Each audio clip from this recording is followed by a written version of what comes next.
আসসালামু আলাইকুম। আজকে এই ভিডিওটা আসলে বানাতে হবে। আমি আসলে কখনো চাইতাম না যে এটা হচ্ছে এইচএসসিদের ইংলিশ দ্বিতীয় পত্রের একটা সবচেয়ে সহজ বলা যায়, সবচেয়ে গ্রামারের সবচেয়ে সহজ একটা টপিক হচ্ছে এটা, word and phrase, special words and phrase. তো আসলে আমার স্টুডেন্টদের খাতা দেখে ভিডিওটা আসলে তৈরি করতে বাধ্য হচ্ছি, মোট এক কথায় বলা যায়। আরেকটা বিষয় হচ্ছে যে আহ, আমার স্টুডেন্টরা আসলে ফিলও করে না যে এটা একটা কত সহজ এবং 5-এ 5 পাওয়ার মতো, অ্যাটলিস্ট 5-এ 5 না পেলেও 4.5 পাওয়ার মতো একটা টপিক হচ্ছে এটা। তারা এটা ফিল করে না। তারপর হচ্ছে যে তারা এটার মধ্যে যে 3 পায়, 4 পায়, 3.5 পায়, এটাতে তারা সন্তুষ্ট থাকে। এখন আমার কথা হচ্ছে, ভাই তুমি ছক্কা মারার বলে যদি ঠেক দাও, বলটা যদি নষ্ট করো, তাহলে তো তুমি ইয়র্কার বল বা এর থেকে কঠিন বলে যদি তুমি ছক্কা মারতে যাও বা রান নেওয়া ট্রাই করো, এতে তো স্কোর তোমার কমে যাবে, তুমি ম্যাচে হেরে যাবা। তো এই জন্য তোমাদের কাছে আমার সব সময় বলা থাকে যে তোমরা সবসময় এইটাকে একটু গুরুত্ব দিয়ে পড়ো। আর যে সকল স্কলার স্টুডেন্ট আছে, আমার ব্যাক বেঞ্চার বা ফাঁকিবাজ স্টুডেন্ট, তাদেরকে আমি সবসময় বলি, তোমাদের দ্বারা মুখস্থ করে কোনো কিছু লেখা বা বানিয়ে লেখা দুইটার একটা কাজও পসিবল না। রাইটিং পার্টে তোমাদের অবস্থা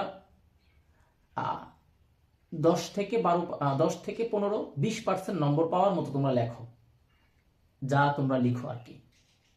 তো ওই লেখা দিয়ে আসলে ভালো নম্বর বা পাস করা এটা আসলে খুবই কঠিন।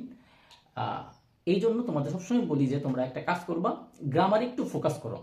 গ্রামারে কিছু কিছু জায়গা আছে যেগুলো আসলে আগের গ্রামারে অনেক নলেজ কম হলেও চলে, বা অল্প কিছু নলেজ দিয়ে জিনিসটাকে কি করা যায়, মিটমাট করা যায়, বা একটা 60-70% করে প্রতিটা জায়গায় নাম্বার পাওয়া যায়, এমন কিছু জায়গা আছে।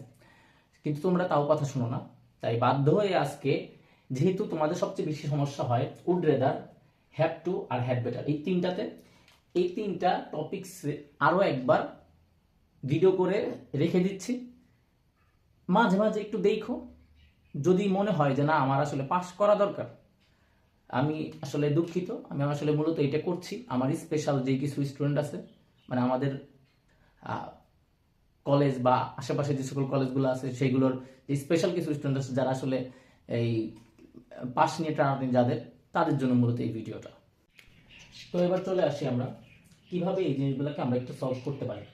প্রথমত আমি তোমরা জানো যে আমি সবসময় যে স্ট্রাকচারালি সেম দেখতে যেগুলো আছে সেগুলোকে একসাথে আমরা আলোচনা করি এবং একসাথে শিখি। এটার কারণ হচ্ছে যে আমরা সাধারণত গুলিয়ে ফেলি।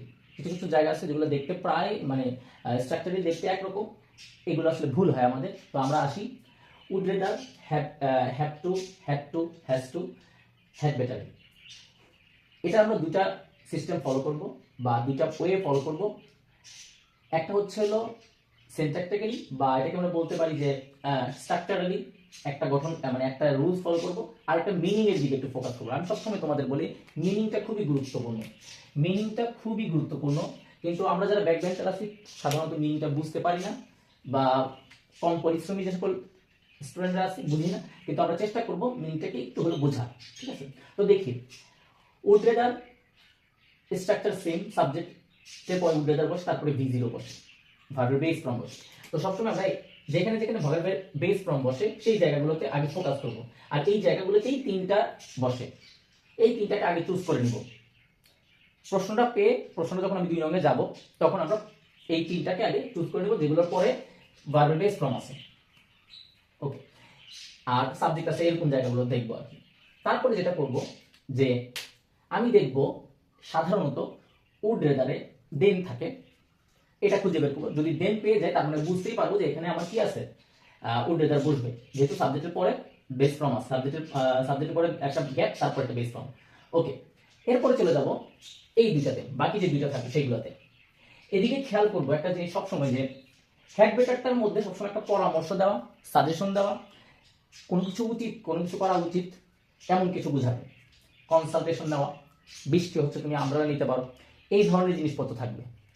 আর হ্যাভ টু যে জায়গাটাতে বসে সেখানে কি বসে, সেখানে সাধারণত কোনো কাজ না করলে ক্ষতি হবে, সামনে পরীক্ষা, তোমাকে পড়তে হবে, ঠিক আছে, ডিফরেস্টেশন হচ্ছে আমাকে গাছ লাগাতে হবে, এমন কিছু আমার প্ল্যান্ট করতে হবে। তো এই জায়গাগুলোতে সাধারণত হ্যাভ টু, হ্যাজ টু বা এই জিনিসগুলো বসে। তো প্রথমত একটু দেখো, এখানে আমি সুন্দর মতো লিখে রাখছি, কোনো কাজ করতে হবে বোঝাতে কাজটি না করলে ক্ষতি হবে, এবং ওই ভার্বটি মানে এই যে ভার্বটি থাকবে সেই ভার্বটি ছাড়া অন্য কোনো উপায় নাই।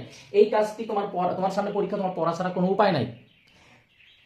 তোমার গ্লোবাল ওয়ার্মিং হচ্ছে আমাদের ট্রি প্ল্যান্টেশন করা ছাড়া আসলে আর কোনো উপায় নেই, ঠিক আছে, অথবা আমার কার্বন নিঃসরণটা কমানো, কার্বন ইমিশনটা কমানো ছাড়া আমাদের কি করে না, রিডিউস করা ছাড়া উপায় নেই। এরকম উপায় নাই যেগুলো, সেগুলো সাধারণত কি বসে, have to, has to, had two বসে। আর যে হ্যাভ টুটা বসে হলো কোনো কাজ করার পরামর্শ দেওয়া, বোঝাতে কাজটি করা উচিত এবং ওই কাজটা না করলে অন্য কিছু করতে পারো। যখন বৃষ্টি হচ্ছে তোমার ছাতা নেওয়া, মানে you had better take an umbrella.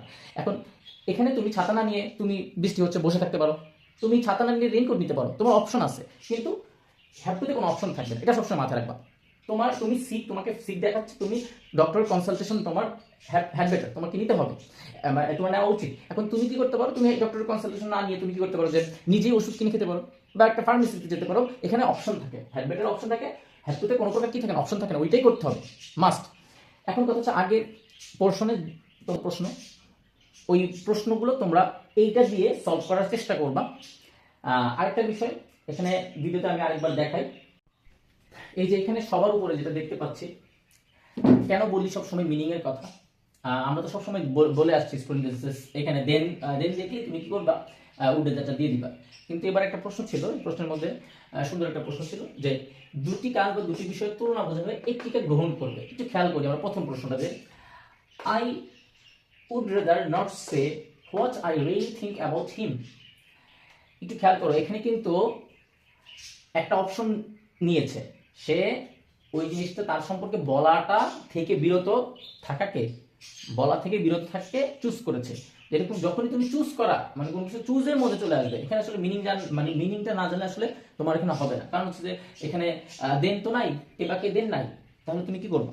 তো এই জন্য মিনিং এর দিকে একটু ফোকাস করবা। তাই প্রথমটা বলে দিলাম, এটা হচ্ছে হবে উড রেদার, কিন্তু বাকি এই যেগুলো আছে তোমরা একটু কষ্ট করে এইগুলোর একটু তোমরা এটার স্ক্রিনশট নিয়ে নাও, আর না হলে তোমরা ভিডিওটা পজ করে এগুলো প্রত্যেকটার অ্যান্সার কমেন্ট বক্সে লিখে দিতে পারো, এটাও করতে পারো, আর নিজে খাতায় প্র্যাকটিসও করতে পারো, যার যেমনটা ইচ্ছা আর কি। ধন্যবাদ। পড়াশোনা একটু মনোযোগ দাও, আর ঈদ আপাতত টাটা বাই বাই করে দাও, ঈদ চলে গেছে, এখন পড়তে বসো। তোমাদের অনেকের এখনো রি এক্সাম বাকি, আরও কিছু ব্যাপার স্যাপার আছে তোমাদের, অনেকে 33-34 পেয়ে পাস করেছ, সেটাকে আমি পাস হিসেবে গণ্য করি না। কেন করি না তোমরা যে যারা জানো, কেননা ছিল যে একটা সিলেবাসের মধ্যে থেকে আসলে 33-34 পাওয়াটা আসলে গ্রহণযোগ্য বলে বিবেচিত হয় না। কারণ হচ্ছে এইচএসসির কোনো সিলেবাস নেই সত্যিকার অর্থে, যেটা টপিকস আছে, কোথা থেকে আসলে তুমি নিজেও জানো না, টপিক সিলেবাস আছে কিন্তু কোথা থেকে আসলে জানো না। এই জন্য বলবো যে পড়াশোনা আরও মনোযোগী হও, যা পারো, যেটা তোমার কাছে সহজ মনে হয় ওই জিনিসটাকে আরও বেশি বেশি করে ভালো করে পড়ো, ঠিক আছে? ধন্যবাদ।